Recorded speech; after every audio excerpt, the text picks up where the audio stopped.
Alors aujourd'hui, un plat très automnal avec une courge butternut qui va être poêlée avec par-dessus des épices et de la mozzarella de Bufflone de la belle région de Neuchâtel.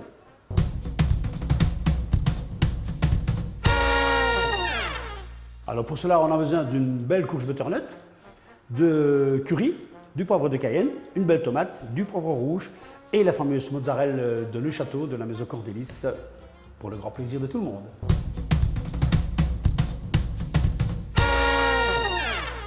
Voilà, donc je vais bouger la partie intérieure du poivre rouge.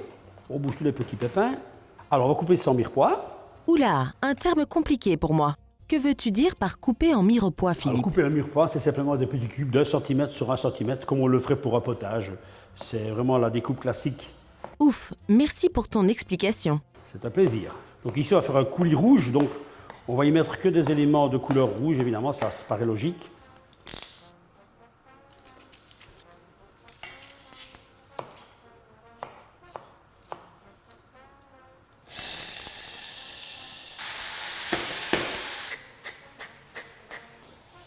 Et voilà, on va laisser tuer pendant quelques minutes et après on va le mixer simplement pour avoir un beau coulis rouge.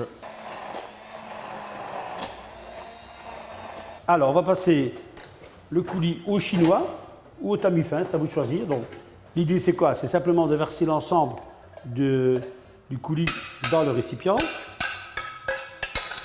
Et la technique est très simple, que ce soit un petit ou un gros chinois, c'est avec le fond de la louche et on écrase pour vraiment faire passer tout à travers les petits trous. Et en fait, dans le chinois, il va rester des pulpes, des pelures de poivrons, de tomates, et on aura un très très beau coulis, un peu givré quand on va s'en servir. Donc maintenant, je vais le mettre au frais simplement. Alors, on va couper les petites tranches de courge butternut.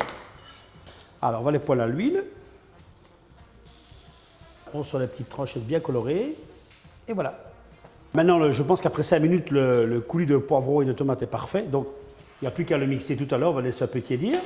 Et on passe à la découpe de la mozzarella que l'on va mettre sur les courges pour le repasser tout à l'heure au four avec les petites épices respectives. On va faire 4 belles tranches. Et voilà, au milieu, curry indien évidemment, piment de Cayenne, ça va donner un peu du peps. Et il n'y a plus qu'à mettre au four à basse température. Philippe, sur combien de temps dois-je compter et surtout à quelle température? Alors il faut compter plus ou moins 5 minutes et quand je dis basse température, c'est 85 degrés. Le but c'est que la mozzarella fonde sur la courge qui est déjà cuite.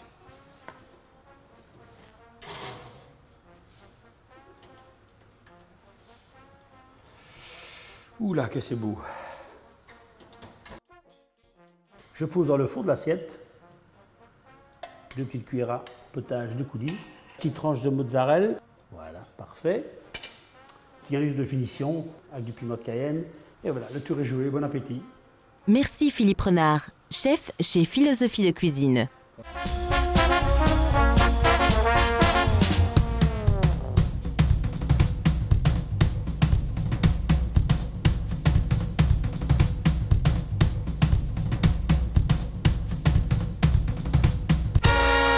Découvrez d'autres recettes sur www.omiam.tv.